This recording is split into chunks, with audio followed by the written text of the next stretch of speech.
Қазақстанда автогаз қымбаттай ма? Бәсекелестікті қорғау және дамыту агенттігі Жанармай бекетіндегі газ бағасын литріне 4-6 теңгеге көтеру туралы жобасын ұсынды. Осы тұста төмендегі Астана, Ақмола, Қостанай, Қарағанды, Абай, Жетісу, Ұлытау және Шығыс Қазақстан облыстарында 70-76 теңге болып, Алматы қаласы, Алматы облысы, Солтүстік Қазақстан облысында 75-81 теңге, Ақтөбе, Атырау, Маңғыстау облысында 50-54 теңгеге дейін, Шымкент, Батыс Қазақстан облысы, Қызылорда, Түркістан облысында 60-64 теңге, Жамбыл облысында 65-71 теңге, Павлодар облысы 70-74 теңге.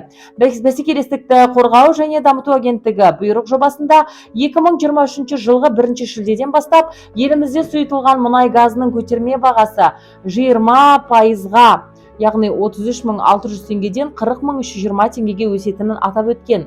Соған сай бөлшек сауда бағасының 4 теңгеге көтеру қажеттігі айтылған болатын. Сіз мұнымен келісесіз бе?